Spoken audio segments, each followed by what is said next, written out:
বিসমিল্লাহির রহমানির রহিম। প্রিয় শিক্ষার্থী বন্ধুরা, সবাইকে আমার পক্ষ থেকে আন্তরিক শুভেচ্ছা জানাই। বগুড়া ওয়াইএমসিএ পাবলিক স্কুল কলেজের পক্ষ থেকে অনলাইন ক্লাসে সবাইকে স্বাগত জানাচ্ছি। আশা করি তোমরা সবাই ভালো আছো। তোমাদের দোয়ায় আল্লাহর অশেষ কৃপায় আমি ইনশাআল্লাহ ভালো আছি।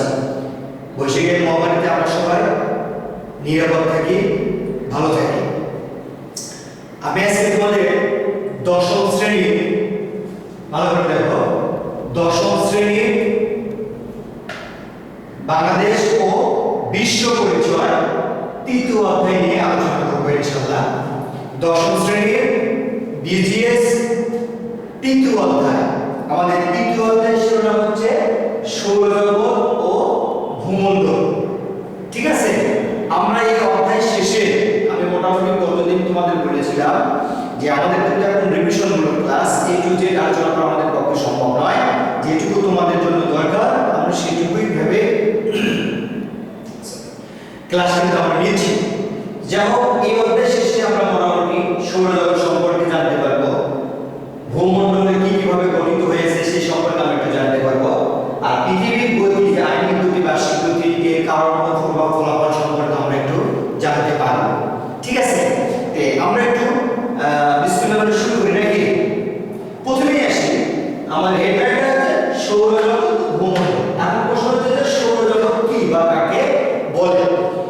আচ্ছা, আমরা মানুষ মাত্র চিন্তাশীল, আমরা চিন্তা করতে পারি। আমাদের ভিতরে কবি, সাহিত্যিক, বৈজ্ঞানিক, চিকিৎসক সবাই আমরা আছি, সবাই কিন্তু আমরা চিন্তা করি। তো এই চিন্তা করতে করতে আমাদের যদি আমাদের ডান বাম উপরের নিচে আমরা যেদিকে তাকাই না কেন, প্রকৃতির কিন্তু অপার একটা লীলা আমরা দেখতে পাই। আমাদের উপরে রয়েছে আসমান, আমাদের উপরে রয়েছে চাঁদ, তারা, তাই না, গ্রহণপুঞ্জ, ধূমকেতু, উল্কা, অনেক কিছু রয়েছে যেগুলো অনেকগুলো আমরা খালি চোখে দেখতে পাই না, আমরা খালি চোখে অনেকগুলো আমরা দেখতে পাই। হ্যাঁ, এই যে সবকিছু মিলে আমরা দেখতে পাই এবং দেখতে পাই না, বড় আকারে বলতে হয় এই সবকিছু মিলে কিন্তু হচ্ছে আমাদের হলো সৌরজগৎ। আমরা যদি বইয়ের ভাষায় সংজ্ঞা দিই যে সৌরজগৎ কি বা কাকে বলে, তাহলে আমরা এই বইয়ের যে লাইনটা আছে আমরা এই লাইনটা ধরে যে সূর্য এবং এর গ্রহ, উপগ্রহ, গ্রহাণুপুঞ্জ, ধূমকেতু, উল্কা প্রভৃতি নিয়ে যে পরিবার গঠিত হয় তাকে বলা হচ্ছে সৌরজগৎ। তো তোমরা কি কথা বুঝতে পারছো? তোমাদের বইয়ের লাইন ভালো করে মনোযোগ দাও যে সূর্য এবং এর গ্রহ, উপগ্রহ, গ্রহাণুপুঞ্জ, ধূমকেতু, উল্কা প্রভৃতি নিয়ে যে জগৎটাকে গঠিত হয়েছে ওটাকে বলা হচ্ছে সৌরজগৎ। ঠিক আছে, সৌরজগতের প্রাণ কেন্দ্র, প্রাণ বিন্দু হচ্ছে আমাদের হলো সূর্য। সূর্যকে কেন্দ্র করে সৌরজগতের সবকিছু কিন্তু পরিচালিত হয়ে থাকে। আমরা যে সূর্যটাকে দেখি এই সূর্যটাকে কেন্দ্র করে কিন্তু আমাদের গ্রহ, উপগ্রহ, ধূমকেতু, উল্কা যা আছে আমাদের সৌরজগতের ভিতরে সবকিছু কিন্তু আবর্তিত হচ্ছে, বিবর্তিত হচ্ছে, তাই না? আচ্ছা, তারপরে আসো আমাদের সৌরজগতে কয়টি গ্রহ আমরা জানি? আমাদের সৌরজগতে হচ্ছে 8টি গ্রহ। ধারাবাহিকভাবে যদি আমরা বলি তাহলে হবে কি? আচ্ছা, বুধ, শুক্র, পৃথিবী, মঙ্গল, বৃহস্পতি, শনি, ইউরেনাস, নেপচুন, এগুলো আমাদের 8টি গ্রহ। হ্যাঁ, আচ্ছা, আমরা জানি তোমাদের একটু বলি যে কিছুক্ষণ আগে বললাম যে সূর্যকে কেন্দ্র করে সৌরজগতের সবকিছু পরিচালিত হয়ে থাকে। এই সূর্যতে সবচেয়ে বেশি গ্যাস রয়েছে হলো হাইড্রোজেন, এবং হাইড্রোজেন রয়েছে 55 ভাগ এবং হিলিয়াম রয়েছে হলো 44 ভাগ, এবং 1 ভাগ মাত্র অন্যান্য গ্যাস দ্বারা গঠিত রয়েছে। এটি আমাদের পৃথিবী থেকে 15 কোটি কিলোমিটার দূরে অবস্থিত, এবং সূর্যের যে ব্যাস এটাকে হচ্ছে কত 13,84,000 কিলোমিটার। ঠিক আছে, আর আমাদের পৃথিবীর চাইতে সূর্য হচ্ছে 13 লক্ষ গুণ বড়। ঠিক আছে, আচ্ছা, এই তোমাদের একটা প্রশ্ন এখান থেকে থাকে সূর্য সম্পর্কে, সৌর কলঙ্ক কি? সৌর কলঙ্ক কি? সৌর কলঙ্ক কি? সৌর কলঙ্ক হচ্ছে যে এখানে তোমাদের বইতে দেওয়া আছে সূর্যের মাঝে, সূর্যের মধ্য মাঝে মাঝে যে কালো দাগ দেখা যায় তাকে বলা হচ্ছে সৌর কলঙ্ক বা সানস্পট। ঠিক আছে, সৌর কলঙ্ক সূর্যের ভিতরে সবচেয়ে হাইড্রোজেন পদার্থটা বেশি থাকায় যেখানে আলোর উত্তাপ সবচেয়ে বেশি। যাই হোক, আমরা গ্রহগুলো নিয়ে আলোচনা করি। গ্রহ আমরা জানি গ্রহের কোনো নিজস্ব আলো নেই, তাই না? গ্রহের কোনো নিজস্ব আলো নেই। গ্রহ কি? গ্রহ কাকে বলে? যে সূর্যকে কেন্দ্র করে যারা ঘুরছে, তার নির্দিষ্ট কক্ষপথে ঘুরছে, চারদিকে ঘুরছে, তাকে বলা হচ্ছে গ্রহ। মহাকর্ষ বলের প্রভাবে কতগুলো জ্যোতিষ্ক সূর্যের চারদিকে নির্দিষ্ট সময়ে নির্দিষ্ট কক্ষপথে পরিভ্রমণ করছে, এদেরকে বলা হয় গ্রহ। গ্রহের নিজস্ব আলো ও তাপ নেই, ঠিক আছে? আমরা জানি তারা কি বলে, সূর্যকে কেন্দ্র করে যে জ্যোতিষ্কগুলো চারদিকে ঘুরছে নির্দিষ্ট কক্ষপথে, তাকে বলা হচ্ছে গ্রহ। এই গ্রহের নিজস্ব কোনো আলো ও তাপ নেই, ঠিক আছে? আমরা কিছুক্ষণ আগে বললাম গ্রহ হলো 8টি। আমরা একটু ধারাবাহিক আলোচনা করি। সূর্যের নিকটতম গ্রহের নাম হচ্ছে আমাদের বুধ। বুধ হচ্ছে সবচেয়ে ক্ষুদ্র এবং সূর্যের নিকটতম একটি গ্রহ। এতে আলোর পরিমাণ এত বেশি যে মানে তাপের পরিমাণ এত বেশি যে এখানে কখনোই কোনো কিছু বসবাস করা সম্ভব নয়, ঠিক আছে? আচ্ছা, এরপরে আসলে হলো শুক্র। আমরা জানি যে শুক্র হচ্ছে সূর্যের কাছ থেকে দ্বিতীয়তম গ্রহ। আচ্ছা, এবং এটি পৃথিবীর নিকটতম একটি গ্রহ। আমরা সন্ধ্যা তারায় শুক্র তারা এবং ভোরের আলোতে ভোরের সকালবেলায় আমরা এটি শুক্র তারা হিসেবে দেখতে পাই, ঠিক আছে? আচ্ছা, এরপরে আসো আরেকটা কথা বলি যে শুক্র গ্রহে সাধারণত এসিড বৃষ্টি হয়ে থাকে। তোমাদের একটা প্রশ্ন থাকে এখানে, শুক্র গ্রহে সাধারণত এসিড বৃষ্টি হয়ে থাকে। এরপর আসো পৃথিবী। পৃথিবী নামক একটি গ্রহ। পৃথিবী হচ্ছে একটি গ্রহ। এখানে জীব এবং জন্তুদের বা প্রাণীদের বসবাসের জন্য যাবতীয় উপাদান রয়েছে, যা আমরা পরবর্তী আলোচনায় আসবো। যার কারণে পৃথিবীতে জীবের অস্তিত্ব রয়েছে। এটি সূর্য হচ্ছে তৃতীয়তম গ্রহ। আচ্ছা, সূর্যের আমাদের পৃথিবীর নিকটতম একটা গ্রহ রয়েছে, সেটি হচ্ছে চাঁদ। চাঁদ হচ্ছে আমাদের পৃথিবীর একমাত্র উপগ্রহ। এরপর আসো মঙ্গল। মঙ্গল গ্রহ। পৃথিবীর পরে রয়েছে মঙ্গল গ্রহের স্থান। এর দুটি উপগ্রহ রয়েছে, একটা হচ্ছে ডিমোস আর একটা হচ্ছে ফেকোস। আর অতিরিক্ত তাপমাত্রার কারণে এই মঙ্গল গ্রহের উপরে মরিচার মতো জং ধরে গেছে, যার কারণে এর মানে রংটা হয়েছে লালচে। মঙ্গল গ্রহের রংটা হচ্ছে কিন্তু অনেকটা লালচে ধারণ করেছে। বৃহস্পতি, আমরা জানি যে সৌরজগতের যতগুলো গ্রহ রয়েছে তার মধ্যে সবচেয়ে বড় এবং সবচেয়ে বেশি উপগ্রহ রয়েছে আমাদের হলো বৃহস্পতি। তোমার একটু বইটা ভালো করে দেখে নিবা। এখানে 12 বছরে সূর্যকে একবার দেখা যায় এবং 9 ঘন্টা 53 মিনিটে সূর্য বৃহস্পতির নিজস্ব কক্ষপথে একবার ঘুরে আসে এবং এর উপগ্রহের সংখ্যা রয়েছে হলো 67টি। এরপর আছে হলো গ্রহপুঞ্জ। মঙ্গল গ্রহ এবং পৃথিবী, বৃহস্পতি, মঙ্গল গ্রহ এবং বৃহস্পতির মাঝে কিছু ফাঁকা জায়গা রয়েছে। যে মঙ্গল গ্রহ এবং বৃহস্পতির মাঝে কিছু ফাঁকা জায়গা রয়েছে, এই ফাঁকা জায়গাতে অনেকগুলো ক্ষুদ্র ক্ষুদ্র গ্রহাণু একত্রে ঘুরে বেড়ায়। এই সমষ্টিগতভাবে এদেরকে বলা হচ্ছে গ্রহপুঞ্জ, ঠিক আছে? তোমাদের একটা কিন্তু প্রশ্ন আছে যে গ্রহপুঞ্জ কি? গ্রহপুঞ্জ হচ্ছে মঙ্গল এবং বৃহস্পতি দুইটি গ্রহের মাঝখানে একটা ফাঁকা জায়গা আছে। এই ফাঁকা জায়গায় অসংখ্য গ্রহপুঞ্জ এগুলো ঘুরে বেড়াচ্ছে।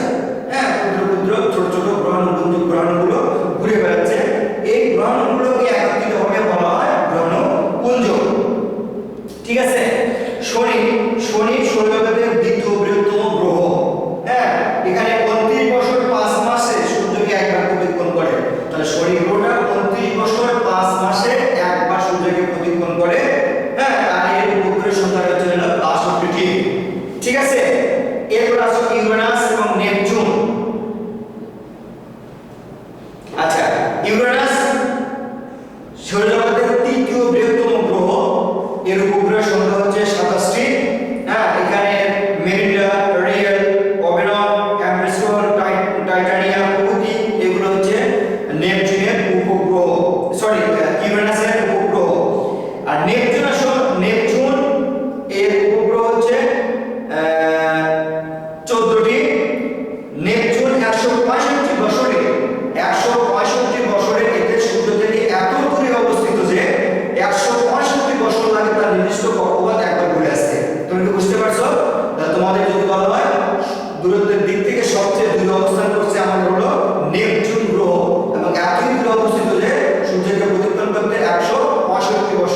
সময় লাগে। এরপর আসো যে তাহলে আমরা সৌরজগৎ কি, সৌরমণ্ডল কি, সূর্য, গ্রহগুলো, গ্রহপুঞ্জ এগুলো আমাদের জানতে পারলাম। তাহলে সূর্যের আমরা তোমাদের একটা প্রশ্ন করে থাকে যে সূর্যের মধ্যে সবচেয়ে বেশি উৎপাদন দেখা যায় 66% হচ্ছে আমাদের হাইড্রোজেন, ঠিক আছে, আর 44% হলো হিলিয়াম, আর অন্যান্য সব হলো 1%। আচ্ছা, পৃথিবীতে জীবের বসবাস আমাদের গ্রহ হলো 8টির ভিতরে শুধুমাত্র পৃথিবী নামক গ্রহটিতে মানুষের অস্তিত্ব বা জীবের অস্তিত্ব রয়েছে, আর অন্যান্য গ্রহে কোনো অস্তিত্ব নেই। কেন? আমরা দেখেছি যে জীবন ধারণের জন্য, বেঁচে থাকার জন্য সূর্যের আলো পরিমাণ মতো পাওয়ার জন্য যেটুকু দরকার, মানুষের জন্য যেটুকু দরকার, জীবের জন্য যেটুকু দরকার, সৃষ্টিকর্তা আমাদেরকে সেইভাবে দিয়েছেন। হ্যাঁ, যা অন্য কোনো গ্রহে দেয়নি। এখানে হাইড্রোজেন আছে, অক্সিজেন আছে, নাইট্রোজেন আছে, হিলিয়াম আছে, যাবতীয় গ্যাস যেটুকু পরিমাণে দরকার প্রাণীর বসবাসের জন্য সৃষ্টিকর্তা আমাদের ওভাবে দিয়েছে, যার কারণে আমাদেরকে এই গ্রহে কিন্তু জীবের বসবাস করতে সম্ভব হয়েছে, যা অন্য কোনো গ্রহে সম্ভব নয়। ঠিক আছে, যাও আমরা কত ডিসক্রিপশন আকারে যাচ্ছি না। আচ্ছা, সূর্যের ভূপৃষ্ঠের সংলগ্ন বায়ুমণ্ডলের সর্বনিম্ন স্তর হচ্ছে ট্রপোমণ্ডল। এই স্তরটি হচ্ছে 13 কিলোমিটার। হ্যাঁ, ভূপৃষ্ঠ থেকে উপর দিকে 13 কিলোমিটার পর্যন্ত। হ্যাঁ, এই 13 কিলোমিটার ভিতরে কিন্তু কুয়াশা, মেঘ, বৃষ্টি, বাদল, ভূমিকম্প সবকিছু এই 13 কিলোমিটার ভিতরে হয়ে থাকে। এর উপরে রয়েছে আমাদের কোনো স্থির বা ওজোন স্তর, তাই না, যেখানে ঝড় ঝাপটা, বৃষ্টিপাত কিছু নেই। আমাদের সারা বিশ্বের বিমান কিন্তু আমাদের এই মোটামুটি এই স্তর দিয়ে কিন্তু যাওয়া আসা করে থাকে, যাকে বলে বায়ুমণ্ডলের ওজোন, যা ওজোন স্তর নামে পরিচিত। এটি 12 থেকে 16 কিলোমিটার পর্যন্ত এই স্তরটি কিন্তু সাধারণত নির্বিঘ্নে চলাচল করে থাকে। আর এসব কারণে সাধারণত পৃথিবী নামক গ্রহে জীব জগতের বসবাস লক্ষ্য করা যায়, যা অন্য কোনো গ্রহে কখনোই সম্ভব নয়। এরপরে আসো, আচ্ছা, এই ওজোন স্তরের কথা বলা হচ্ছে যে পৃথিবীর উপরে রয়েছে একটা ওজোন স্তর। এই ওজোন স্তরটা আস্তে আস্তে ক্ষতিগ্রস্ত হচ্ছে আমাদের কারণে, মনুষ্য জাতির কারণে। যেমন গাছপালা কেটে ফেলে দেওয়া, যানবাহন, ইটের ভাটা, কলকারখানার কালো ধোঁয়াগুলো, এগুলো নাইট্রোজেন পরিমাণ বেড়ে যাচ্ছে, আমাদের ওজোন স্তর বেড়ে যাচ্ছে, ওজোন স্তর ক্ষতিকর হচ্ছে। যদি ওজোন স্তরটা কোনো সময় ফেটে যায় বা একদম খারাপ অবস্থা যায়, তাহলে পৃথিবী নামক গ্রহে যে জীবের অস্তিত্ব রয়েছে এটা আসলে বিলীন হয়ে যাবে। হ্যাঁ, এই জন্য আমাদের উচিত এগুলো যাতে কম হয়। হ্যাঁ, সেই জন্য গাছপালা না কাটা, প্রয়োজনে একটা গাছপালা লাগানো। বিশেষ করে গাছপালা আমাদের প্রাকৃতিক একটা কি বলে সবচেয়ে গুরুত্বপূর্ণ একটা অঙ্গ পরিবেশের জন্য। এই জন্য আমরা বেশি বেশি করে গাছপালা লাগাবো এবং অপ্রয়োজনীয় কোনো গাছপালা নির্গত করবো না। যত সম্ভব ইটের ভাটা, গাড়ির কালো ধোঁয়া, বিভিন্ন কলকারখানার বর্জ্য কালো ধোঁয়া, এগুলো থেকে আমরা নির্গত থেকে বিরত থাকবো। ঠিক আছে, এরপরে আসো ভূ অভ্যন্তরের গঠন। আমরা জানি আমরা যেখানে দাঁড়িয়ে আছি এটা হলো পৃথিবীর পৃষ্ঠতল, উপরের ভাগ।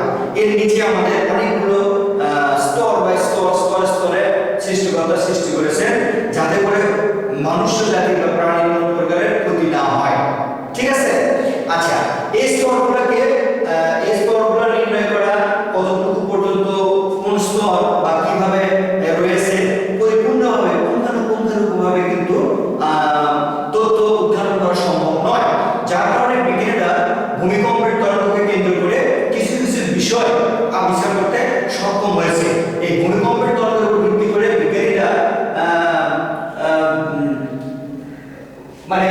বিজ্ঞানীরা একটা সিদ্ধান্ত এসেছিলেন যে পৃথিবীর এই স্তর সর্বনিম্ন কেন্দ্রস্থল তিনটি ভাগে ভাগ করেছেন।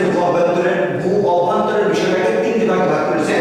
একটা হলো কেন্দ্রে রয়েছে কেন্দ্রমণ্ডল, তার উপরে রয়েছে গুরুমণ্ডল এবং তার উপরে রয়েছে অশ্বমণ্ডল। তোমরা যারা আমার সামনে ক্লাস করছো তোমাদের বইয়ের ভিতরে দেখো, এই যে এই একটা ছক দেখা যাচ্ছে, দেখো এই ছকটা দেখো, এটা আমাদের হলো পৃথিবীর কেন্দ্রটাকে দুটি ভাগে বিভক্ত আবার রয়েছে। একটা হলো ভিতরের অংশ, একটা হচ্ছে বাইরের অংশ। কেন্দ্রের অংশ রয়েছে হলো কত 1216 কিলোমিটার। আচ্ছা, আর বাইরের অংশ রয়েছে হলো 2270 কিলোমিটার। এই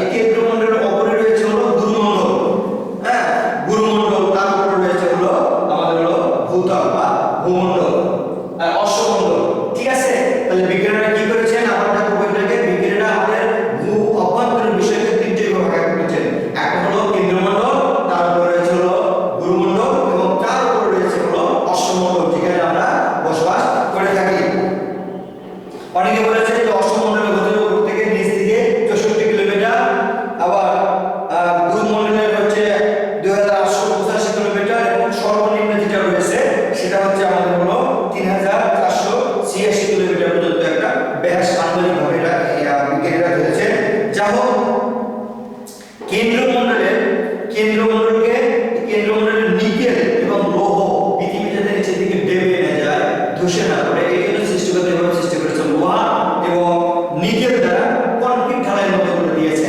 হ্যাঁ, এই জন্য একে নাইফ, সংক্ষেপে এই কেন্দ্রমণ্ডলকে নাইফও বলা হয়ে থাকে। এর হচ্ছে দুটি অংশ, একটা ভিতরের অংশ, একটা হলো বাইরের অংশ। এরপর আসলো গুরুমণ্ডল। গুরুমণ্ডলে সিলিকন, ম্যাগনেসিয়াম, ভারী ধাতু দ্বারা সংমিশ্রণে মণ্ডলটি গঠিত। হ্যাঁ, এখানে এই গুরুমণ্ডলকে আবার ব্যাসল্ট অঞ্চলও বলা হয়, অনেক সময় সীমা ম্যাগনেসিয়াম এবং সিলিকন মিলে থাকে, এখানে সীমা নামও বলা হয়ে থাকে। এরপর আসলে অশ্বমণ্ডল। গুরুমণ্ডলের উপরের অংশকে অশ্বমণ্ডল বা শিলামণ্ডল বলা হয়। তোমাদের যদি প্রশ্ন থাকে যে অশ্বমণ্ডল কাকে বলে, গুরুমণ্ডলের উপরের অংশকে অশ্বমণ্ডল বা শিলামণ্ডল বলা হয়। এটা নানা প্রকার শিলা ও খনিজ উপাদান দ্বারা গঠিত। এই অঞ্চলে বেশিরভাগ অক্সিজেন, সিলিকন, অ্যালুমিনিয়াম, লৌহ, ক্যালসিয়াম, সোডিয়াম, পটাশিয়াম নামক প্রভৃতি গুরুত্বপূর্ণ পদার্থ রয়েছে, যেগুলো জীবনধারণের জন্য আমাদের জন্য দরকার। তাই এই অঞ্চলটাকে বলা হচ্ছে, এই অশ্বমণ্ডলকে বলে সিয়াল নামে অভিহিত করা হয়েছে। হ্যাঁ, দাও তোমরা একটু বইতে দেখলে একটু সুন্দর করে বুঝতে পারবা। এরপরে আসো স্থানীয় সময়, প্রমাণ সময় এবং প্রতিবাদ সময়। স্থানীয় সময়, প্রমাণ সময়, প্রতিবাদ সময়, এগুলো বলতে আমরা আসলে কি বুঝি? তোমরা যারা আমার সাথে ক্লাস করতেছো, তোমাদের এই বইটা তোমাদের বইটা 44 নম্বর পৃষ্ঠায় দেখো, সুন্দর করে এখানে এগুলো দেওয়া রয়েছে। তারপরে একটু তোমাদের একটু আলোচনা করে নিই। হ্যাঁ, যেমন ধরো পৃথিবীর কেন্দ্র দিয়ে উত্তর দক্ষিণে যে কল্পিত রেখা গেছে, উত্তর দক্ষিণে এরকম একটা রেখা গেছে, ধরো এটা হলো উত্তর দক্ষিণ, আর এটা হলো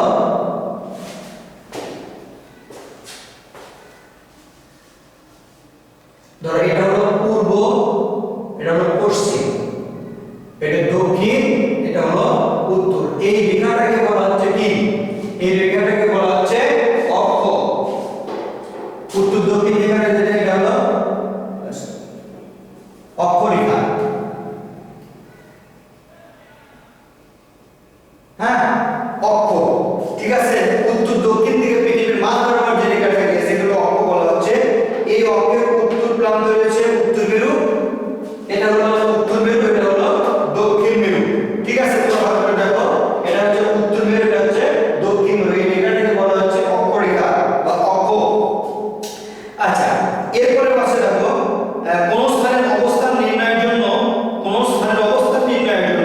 পূর্ব পশ্চিমে যে কতগুলো কাল্পনিক অঙ্কন করা হয় তাকে অক্ষরেখা বলে। ভালো করে দেখো, এটা হচ্ছে অক্ষরেখা।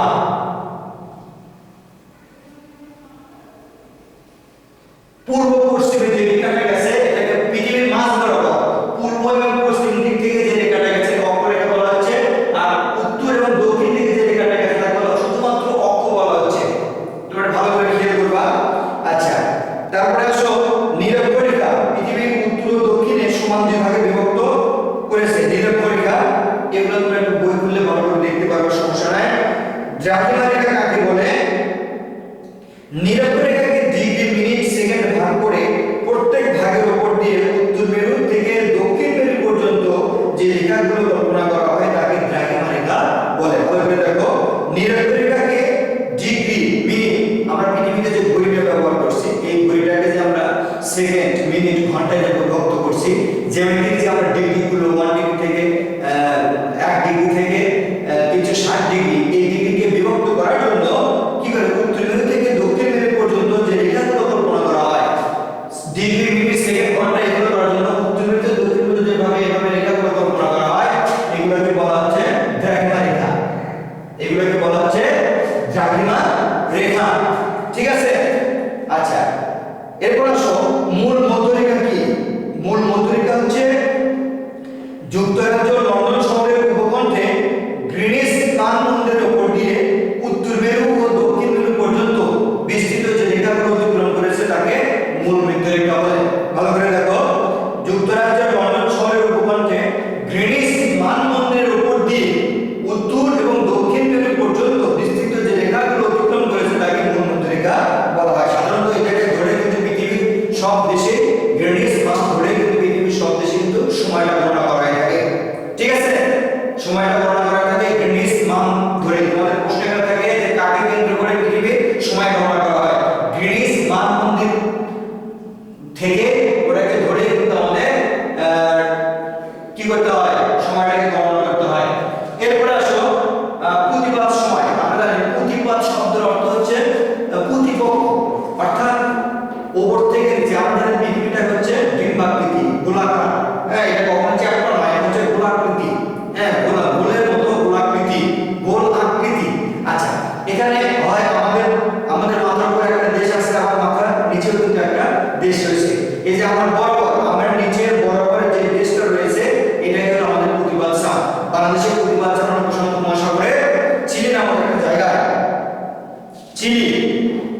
ঠিক আছে।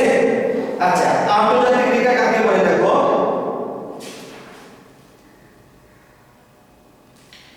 180 ডিগ্রি দ্রাঘিমা রেখাকে অবলম্বন করে একটি রেখা কল্পনা করা হয়েছে। 180 ডিগ্রি দ্রাঘিমা রেখাকে অবলম্বন করে একটি রেখা কল্পনা করা হয়েছে। এই রেখাকে বলা হচ্ছে আন্তর্জাতিক তারিখ রেখা। এটাকে ঠিক রেখে এই 180 ডিগ্রি ঠিক রেখে কিন্তু সারা বিশ্বে কিন্তু আমরা এটাকে গণনা করা হয়। ঠিক আছে। আচ্ছা, আমরা জানি যে সূর্য সাধারণত আমরা দেখি যে পূর্ব দিকে সূর্য ওঠে এবং পশ্চিম দিকে সূর্য অস্ত যায়, কিন্তু মূল কথা হচ্ছে যে সূর্য কিন্তু পশ্চিম দিক থেকে পূর্ব দিকে কিন্তু আবর্তন হচ্ছে। তোমরা কি জানো সূর্য, তোমাদের প্রশ্ন থাকে সূর্য কোন দিক থেকে কোন দিকে আবর্তন হয়? সূর্য পশ্চিম দিক থেকে পূর্ব দিকে আবর্তন হয়ে থাকে, তাই না? আচ্ছা, এখন আসলে তোমাদের এখানে একটা প্রশ্ন থাকে যে এই যে বাংলাদেশের কোন সময় গ্রিনিচের সময় পরীক্ষা 6 ঘন্টা অগ্রগতি, ভালো করে বুঝো। যেসব দেশে গ্রিনিচ মানমন্দির যেটা বললাম, লন্ডন শহরে যে গ্রিনিচ মানমন্দিরের কথা বলা হলো, এই মানমন্দিরের পূর্বে যে দেশগুলো রয়েছে এটাকে সময় যোগ করতে হয় 4 মিনিট সময়, 6 ঘন্টা সময়টাকে যোগ করতে হয়, এবং তার পশ্চিমে যে দেশগুলো রয়েছে সেগুলোকে সময় 6 ঘন্টা মাইনাস করতে হয়। তোমাদের প্রশ্ন থাকে 1 ডিগ্রি সমান হচ্ছে 4 মিনিট। তোমাদের কিন্তু প্রশ্ন থাকে 1 ডিগ্রি সমান হচ্ছে 4 মিনিট। ঠিক আছে। যেসব দেশ আয়তনে অনেক বড়, এই দেশগুলোতে কিন্তু গ্রিনিচ মানমন্দির অনেকগুলোকে ধরা হয়, কোথাও 4টা কোথাও 3টা এরকম কিন্তু মানমন্দির হিসেবে হিসাব করা হয়। ঠিক আছে। এখন আসো পৃথিবীর গতি। আমরা জানি যে সূর্যকে কেন্দ্র করে গ্রহগুলো কি করছে, নিজস্ব কক্ষপথে ঘুরছে। এই ঘুরতে গিয়ে কখনো সূর্যের সামনে চলে আসছে, আবার কখনো সূর্য থেকে দূরে যাচ্ছে। এটাও আমরা জানি যে কি কক্ষপথে ঘোরার সময় সূর্যের কাছে যখন যে পৃথিবী চলে আসে তখন সেখানে দিন হয়, আর পিছনে থেকে যেটা থাকে সেটাকে তখন রাত সংগঠিত হয়ে থাকে। আচ্ছা, এখন আসো মহাকর্ষ শক্তির দ্বারা নিয়ে পৃথিবীর গতি। আমরা বুঝলাম কি পৃথিবীর গতি।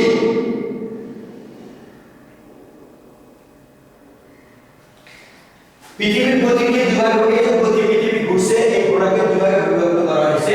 একটা হলো আইনিক গতি, আর একটা হলো বার্ষিক গতি। তোমাদের কিন্তু প্রশ্ন এখান থেকে 100% প্রশ্ন থাকে। এই প্রশ্নটা থেকে সামনে বসে পাবো, মানে প্রতি বছর প্রশ্ন এখানে বলা হয় যে দুটো প্রশ্ন আমরা লিখে দিয়েছি মোটামুটি সেগুলোই।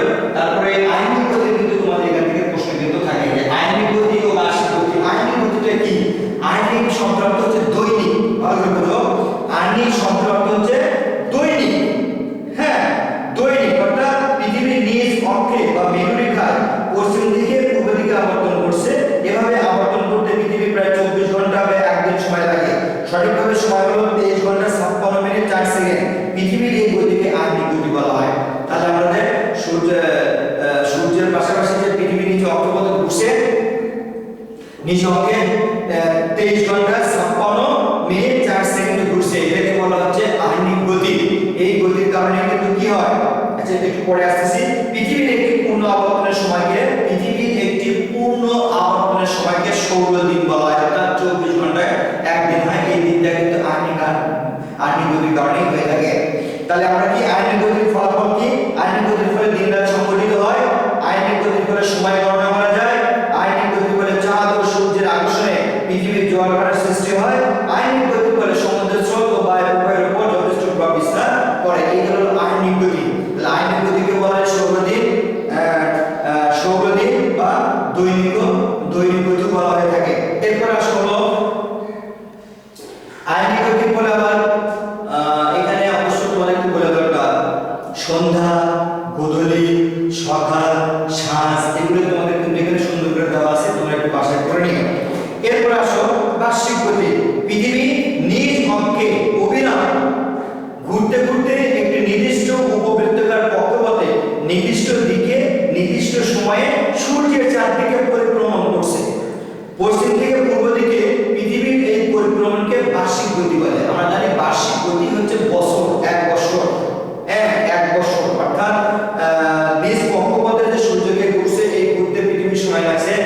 পৃথিবীর চারপাশে যে ঘুরছে এই ঘুরতে পৃথিবীর সময় লাগছে হলো 1 বছর।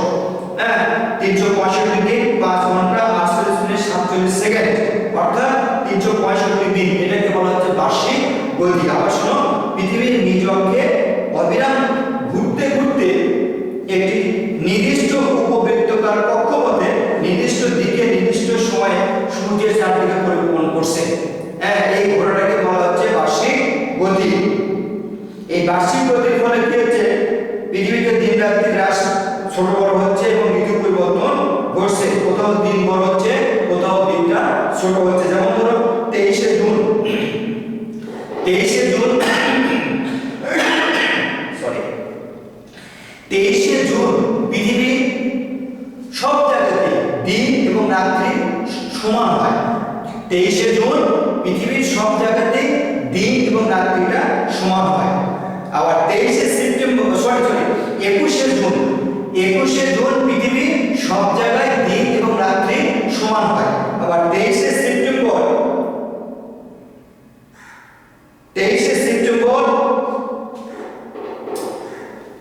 দিন এবং রাত্রি সমান হয়। তোমাদের এখানে খেয়াল করে দেখো, বইতে দেখো চারটা দেওয়া আছে। একটা হলো 21শে জুন, 23শে সেপ্টেম্বর, 22শে ডিসেম্বর, 21শে মার্চ। 21শে জুন কি হয়, দিন বড় হয়, রাতটা ছোট হয়। 23শে সেপ্টেম্বর দিন ও রাত সমান হয়। আবার 22শে ডিসেম্বর রাত বড় হয়, দিনটা হয় ছোট।